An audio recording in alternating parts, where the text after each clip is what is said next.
বাংলাদেশে বিজেপির হিন্দুত্ববাদী মতাদর্শের উত্থান হচ্ছে কেন?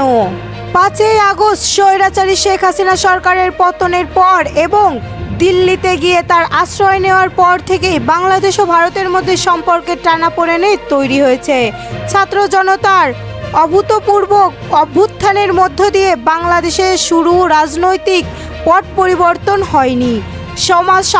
সমাজ সাংস্কৃতিক ও প্রথাগত চিন্তার জগতেও একটা যে বড় বদল ঘটে গেছে, সেই পরিবর্তন বাস্তবতা ভারতের রাজনৈতিক এলিটরা মেনে নিতে পারেনি। এখানে এটাও বলাটা জরুরি, বাংলাদেশের ছাত্র জনতা যখন রাস্তায় লড়াই করছিল, গুলির সামনে বুক পেতে দিয়েছিল, তখন ভারতের ছাত্র তরুণদের অনেকেই তার সমর্থনে রাস্তায় নেমে এসেছিলেন।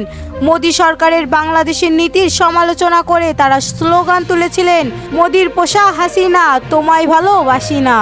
বাংলাদেশের ছাত্র জনতার গণতান্ত্রিক দেশ গড়ে তোলার লড়াইয়ে ভারতের ছাত্র তরুণদের এই সংহতির কারণ হলো উপমহাদেশের যে স্বৈরতান্ত্রিক সমাজ ব্যবস্থা, তার থেকে মুক্তির আকাঙ্ক্ষা। ধর্মীয় পরিচয়ে বিভাজিত উপমহাদেশের রাষ্ট্র ও শাসন কাঠামোর ব্যক্তির নাগরিকত্ব ও মর্যাদা নেই বললেই চলে।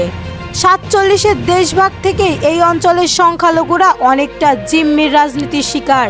তাদের বিরুদ্ধে সংগঠিত সহিংসতার রাজ্য সরকার, বুদ্ধিজীবী সমাজ ও সমাজের গরিষ্ঠ অংশের কাছে অপরাধ বলে গণ্য হয় না।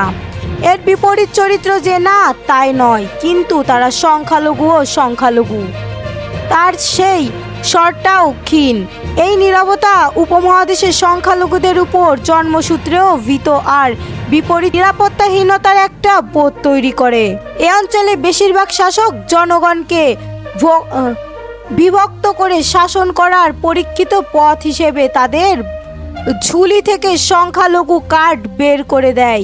জনগণের খাদ্য, চিকিৎসা, শিক্ষা, বাসস্থান, চাকরি ও আয় রোজগারের মতন মৌলিক সমস্যাগুলো সমাধানে করতে তারা যত ব্যর্থ হন, ততই তারা ধর্মকে ব্যবহার করে কিংবা উগ্র জাতীয়বাদী ধোঁয়া তুলে জনগণের মধ্যে বিভক্তি তৈরি করতে থাকেন।